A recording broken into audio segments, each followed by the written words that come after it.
Fala galera do nono ano, vamos lá, aula de ciências, vamos à correção da atividade sobre as leis de Newton. Primeira lei de Newton, a lei da inércia.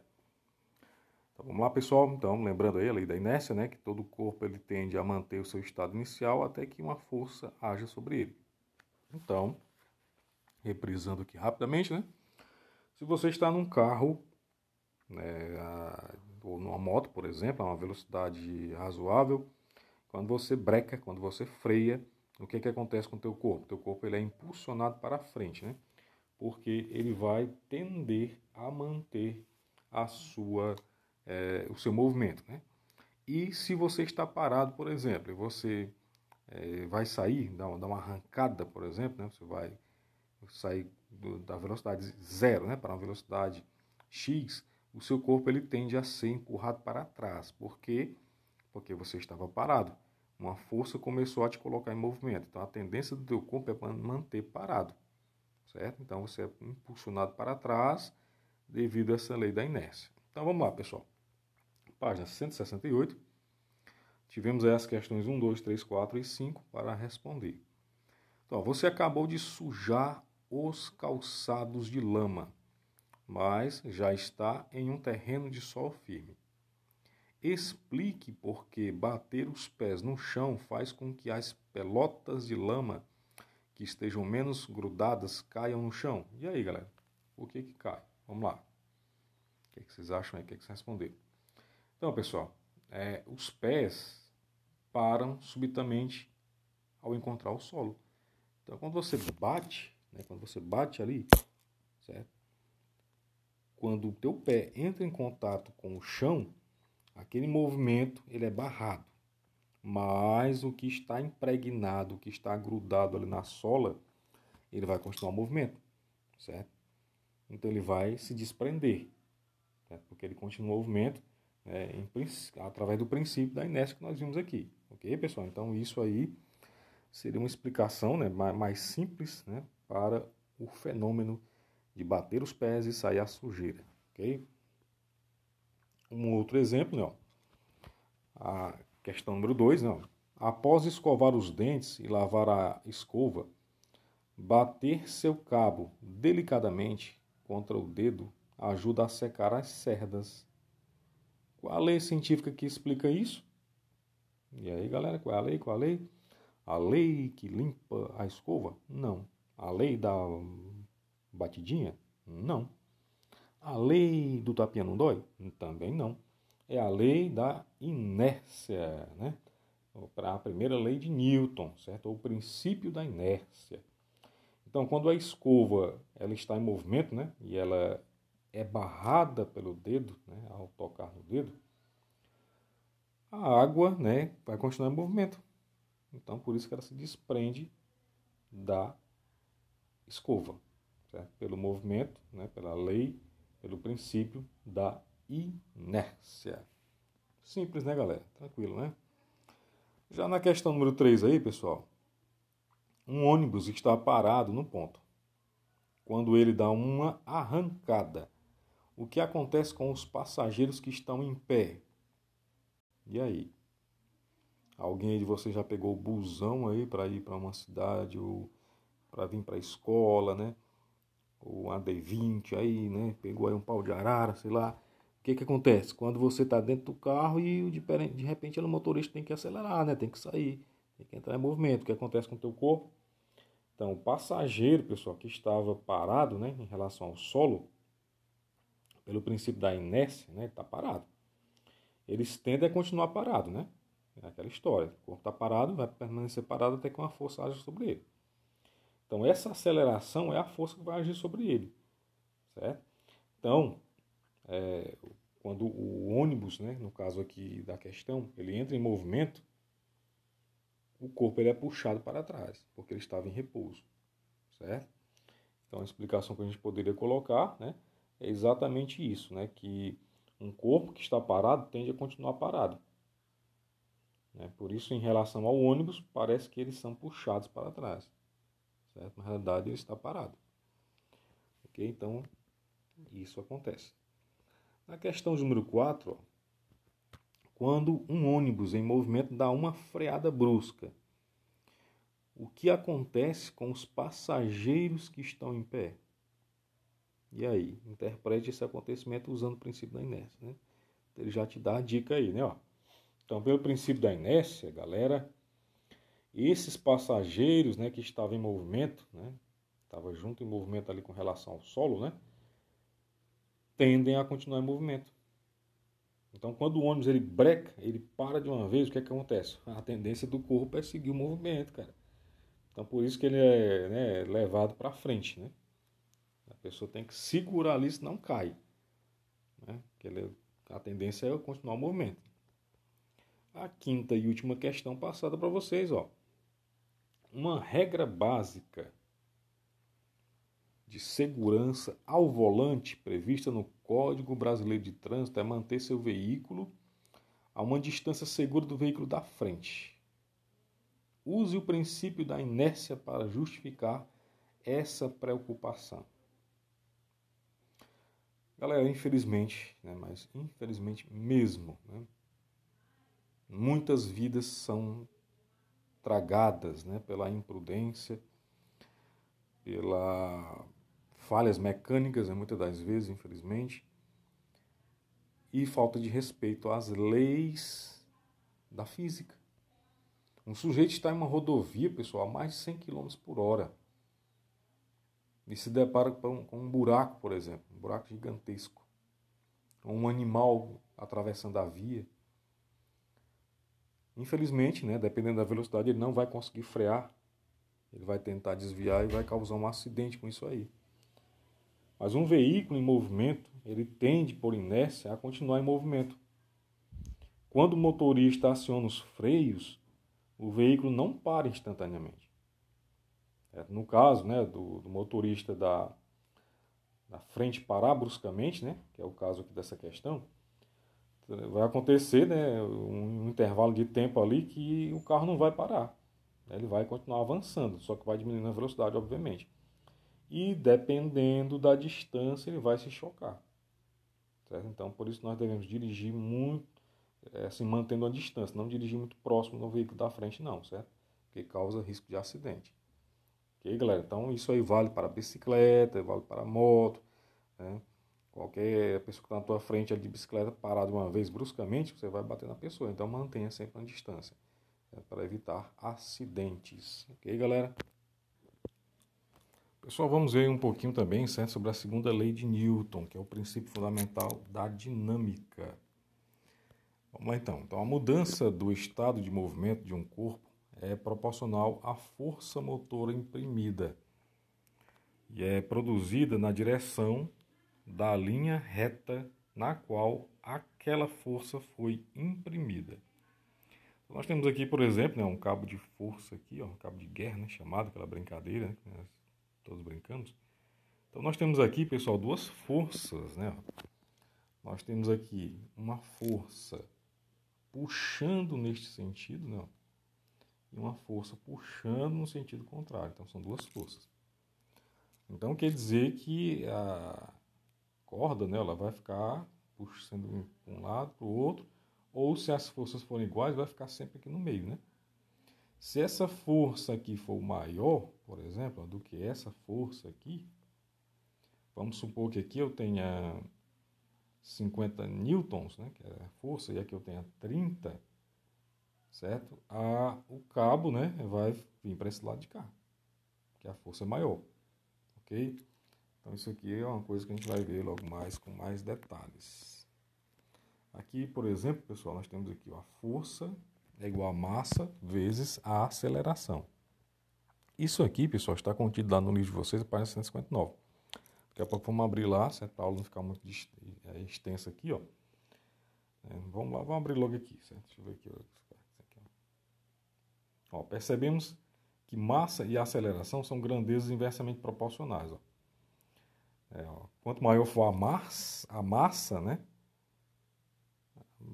Menor vai ser a força, né? Quanto menor for a massa, né? Maior vai ser a força. Será que é isso? Vamos lá. Ó, a força que a mão exerce acelera a caixa. Então tem uma caixa parada ali. A força que a mão exerce acelera a caixa aqui. Ó. certo? Então, uma caixa está lá parada e tal. Então, se eu duplicar a força, o que vai acontecer? Se eu aplicar 2 vezes a força que foi empregada aqui no começo, por exemplo, uma aceleração 2 vezes maior, né? O que vai acontecer? A caixa vai se movimentar, né? Em uma velocidade maior, uma aceleração maior. Se eu tiver 2 caixas com uma mão só, o que vai acontecer? Ela vai se arrastar mais facilmente, entende? Então, quanto maior for a massa, né? Menor vai ser a aceleração, o movimento vai ser menor, certo? E no caso aqui, ó, as 2 caixas com as 2 mãos, né? Vai ser mais rápido que 3 caixas com a mão só. Ok? Então é uma regrinha aí básica, né, de observação. Certo? Ó, essa terceira lei nós vamos ver na próxima aula. Certo? Eu vou voltar aqui para o livro de vocês. Deixa eu... Aí, galera, força, né, resultante produz aceleração. É a segunda lei de Newton. Então, vamos lá fazer uma leitura rápida, né, desse texto aqui. Ó. Se um corpo está em repouso, sua velocidade é zero. Se for colocado em movimento, sua velocidade deixará de ser nula e, portanto, o objeto foi acelerado. De modo similar, se um corpo em movimento retilíneo e uniforme for forçado a parar, também podemos afirmar que ele sofreu uma aceleração. No caso, uma desaceleração. Pela primeira lei de Newton, né, em ambas as situações do repouso e do movimento, uma força resultante atua sobre o corpo. Disso concluímos que a atuação de uma força resultante sobre um corpo produz nele uma aceleração. Esse é o tema da segunda lei de Newton, certo? Que nós veremos a seguir. Nós temos aqui até um exemplo, né? Uma pessoa aí puxando, né? um objeto ali, ó. A força é um agente causador de aceleração. Então, quanto mais força, mais aceleração, né? Então, nós temos aqui, por exemplo, aqui, pessoal, ó, perceber, né? Ó, alguns fatos experimentais. Ó. Perceber por meio de experimentos a relação entre força e aceleração não é uma tarefa muito fácil, devido às complicações representadas pelo atrito e pela resistência do ar. Então não é só empurrar, né? Nós dizemos, pessoal, que nós consideramos locais, né, superfícies planas e lisas, certo? Sem atrito geralmente. Então nas questões que envolvem isso aqui, nos experimentos, nós consideramos geralmente melhor, nós desconsideramos, né, geralmente a força do atrito, certo? Do objeto que está sendo empurrado, por exemplo. Então, as figuras ao lado apresentam alguns dados experimentais obtidos em um laboratório suficientemente equipado para realizar experimentos nos quais o atrito e a resistência do ar não atrapalham. Né? Então, imagine que um bloco de massa de 1 kg esteja em repouso sobre uma superfície perfeitamente lisa, submetido à ação de uma força resultante horizontal de intensidade F. Esse bloco, né, adquire uma aceleração de 1 metro por segundo ao quadrado, conforme ilustra a figura 1 ali. Ó. Certo? A figura 1. A figura A, né, aliás. Se a mesma força resultante atuar sobre um bloco de massa de meio quilo, né, a metade, o que vai acontecer? A aceleração vai ser de 2 metros por segundo ao quadrado. Está captando? Ó? Então, uma massa de 1 quilo, uma determinada força, vai ter uma aceleração de 1 metro por segundo. A metade daquela massa com a mesma força vai ser, né, 2 vezes a aceleração. Certo? É aquela questão do inverso lá que nós vimos agora há pouco. Certo? Então, ó, se uma força resultante horizontal com o dobro, né, da intensidade, então se eu dobrar a força, o que vai acontecer? É a mesma massa, dobrei a força, quer dizer que a aceleração vai duplicar. Certo? Então, se eu dividir pela metade a massa e a força duplicar, né, ela vai quadruplicar a aceleração. Certo? Então, analisando esses fatos aqui, o que nós podemos concluir? Comparando A e C, por exemplo, A e C, ó, que é 1 quilo, né, uma força, 2 forças, dobrou a aceleração. Né, dobrou a aceleração. A mesma conclusão pode ser tirada, ó, comparando o B e o D. Né, ó. O B caiu a metade da massa. Né, o D também caiu a metade da massa. Só que a força foi duplicada. Ó. Então, se a força foi duplicada, por ter caído a metade da massa, vai quadruplicar a aceleração, certo? Vai ser 4 vezes maior. Então, em palavras, né, a aceleração de um corpo é diretamente proporcional à força resultante que atua sobre ele. Então, se eu duplicar a força, a aceleração vai duplicar. Se eu triplicar a força, a aceleração vai triplicar, mantendo a mesma massa, né, obviamente, ok? Então, passando aqui um pouquinho, ó. Comparando o B e o C, né, nós verificamos que se a massa de um corpo é o dobro da do outro, é necessário que a força resultante seja duplicada também, né? Então, é o resumo daquilo que foi dito, né? Então, pessoal, o enunciado da segunda lei de Newton é o seguinte, ó, que a força ela é igual à massa de um corpo, né, multiplicado pela aceleração daquele corpo. Então, a força ela é obtida pegando a massa multiplicado pela aceleração, certo? Então, dessa equação aqui, né, essa equação matemática foi enunciada por Isaac Newton no século XVII e é conhecida como segunda lei de Newton, ou princípio fundamental da dinâmica.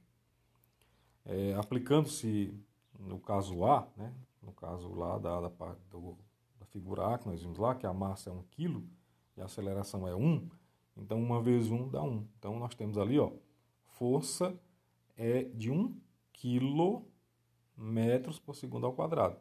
Mas resumindo isso aqui, né, como foi o rapaz ali, o Isaac Newton, que descobriu isso, desenvolveu isso, então foi dado a ele a homenagem à grandeza, né? Então a força é dada em newtons, não em quilogramas metros por segundo ao quadrado, certo? Mas em newton.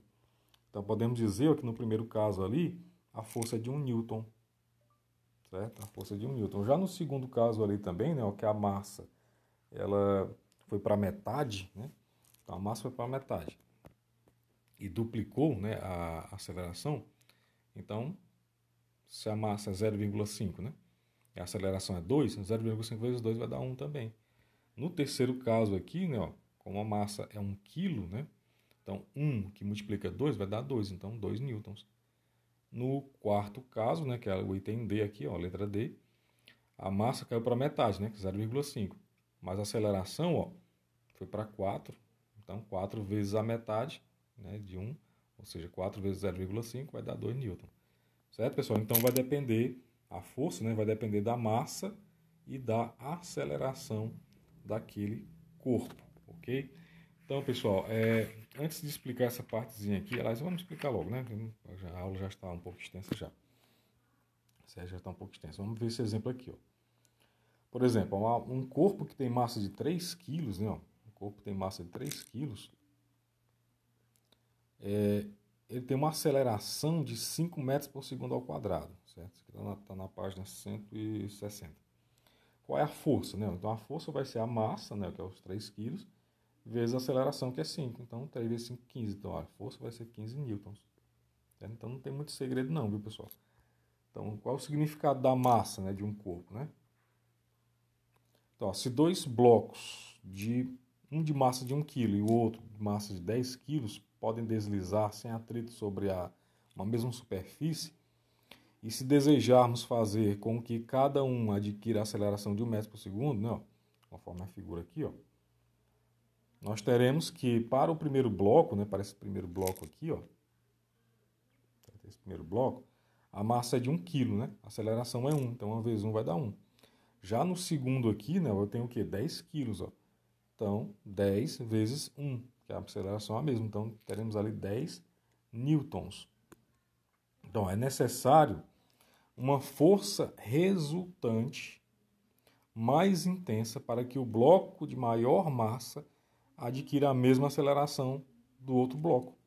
Então, a aceleração é 1, né? 1 e 1. Só que devido a um ser 1 kg, o outro 10 kg, então tem que ser uma força 10 vezes maior. Ok? Então é necessário uma força 10 vezes maior nesse caso. Em outras palavras, né, o bloco de maior massa oferece maior resistência. Então, quanto mais massa tiver, mais resistência vai ter. Está compreendendo? O que é mais fácil de empurrar no chão, por exemplo? Uma caixa de sapato vazia ou uma caixa de fogão cheia, por exemplo, né, com fogão dentro. E aí, qual é o mais fácil? A caixa de sapato vazia. A massa é menor, Tá compreendendo?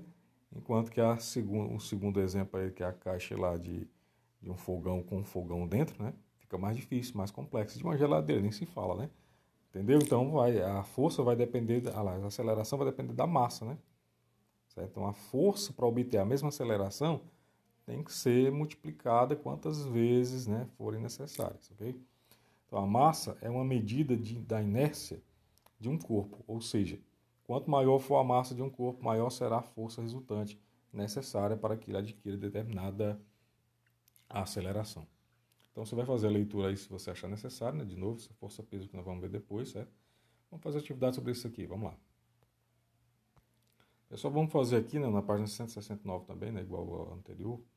Só que nós vamos fazer, certo, as questões 7, 8, 9 e 10. Deixa eu ver aqui. Página 169, né? Vamos lá. Temos aqui, ó. A 8, né, ó. Vamos fazer a 8, né, ó. A 9. Vamos fazer a 10 e a 11, certo? 8, 9, 10, 11. Ok, pessoal? Até a próxima.